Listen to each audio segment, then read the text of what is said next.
Well, Jerod Mayo opened his press conference this morning talking about the Jets.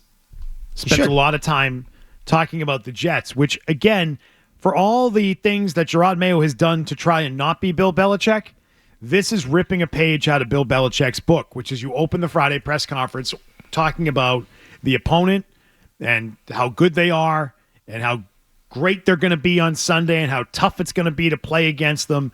He did that. And then asked why he decided to go that way. In the press conference, he said, Coach Stacy, referring to Stacey James, told me to focus on the Jets. Oh, boy. No. He did. See, Stacey's smart. He knows Things the PR part like that just signal that he is out of his element and does not know what he's doing. Should not say that. It's great advice. It is good advice. Stacey knows. He's been around it forever. So Stacey's trying to help him. And he's like, Jerod, why don't you open up talking about the opponent, all the things you've been working on with the Jets? He's really Why don't you focus on, the game? Get that focus back to the game. He does it. Gets asked, why are you talking so much about the Jets? Because Stacey James told me to do it. It's a bleep storm out there right now. I mean, wow. He did it Wednesday, too. Wow, what a smooth operator he is. Coach. Way to go, Slick. Unbelievable.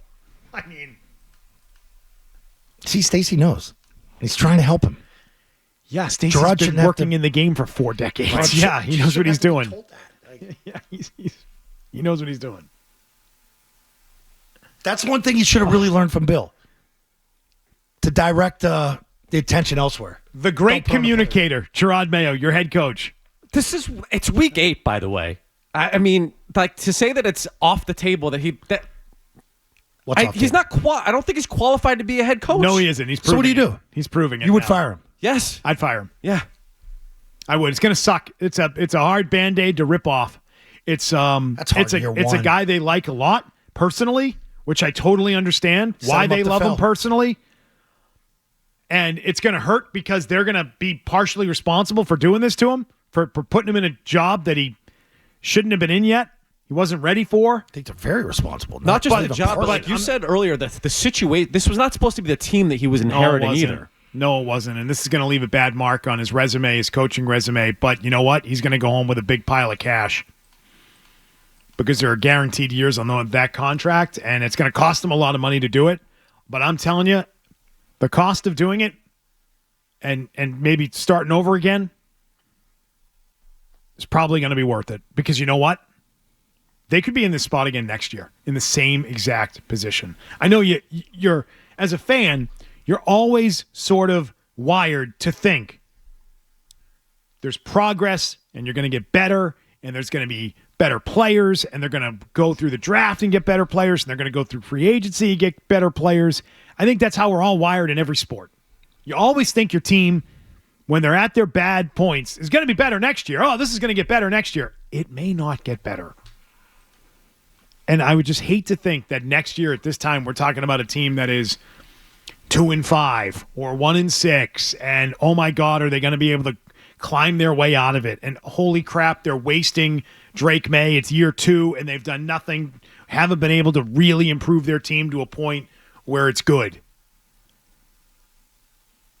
I mean, how many more wins do you think you can add from one NFL season to the next when you're starting from scratch and you're starting at the bottom? It's hard. Been there.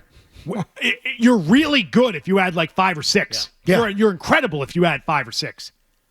And that sucks. And you've got to be really good. You've got to be really good at coaching. You've got to be well prepared. You've got to keep yourself in most games over the course of a 17-game season. And from what we've seen going into week 8, I just don't think this coaching staff and this head coach are capable of getting them to that point. So if you want to be better next year, you have to consider firing Jerod Mayo. See, the scary thing, too, with May, it's 4 years, then you make the decision whether to pick up the option, and then the big money kicks in. Yep.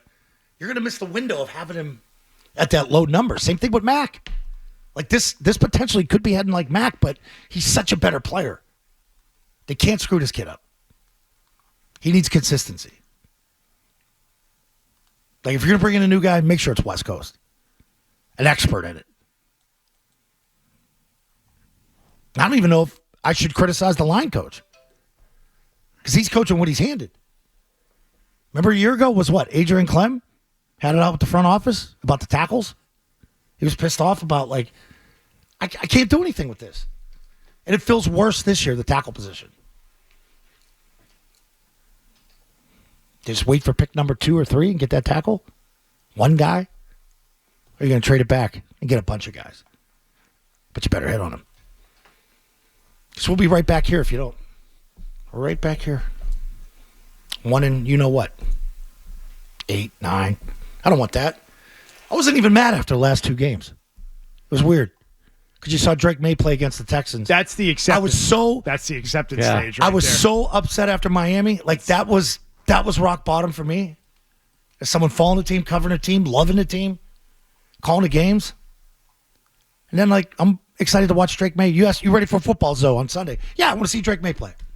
We've got 4 of the stages covered for Zoe so far. Good. Flowers in lieu of. Denial, anger, he's bargained, and now he's accepting. He hasn't been depressed. He's generally speaking a guy who's pretty upbeat. Yeah, so I'm a upbeat guy. he hasn't hit the depression stage at any point. But again, the stages of grief, it's unique to every individual. They don't necessarily go in order. You can step back and regress into one of the stages. You can jump forward. So we'll keep an eye on him. We'll continue to monitor Zoe's football grief as it relates to the 1-6 Patriots. Hey, if you like that clip, check out more videos from Zolak and Bertrand right here. For more Patriots analysis and opinion, hit this playlist.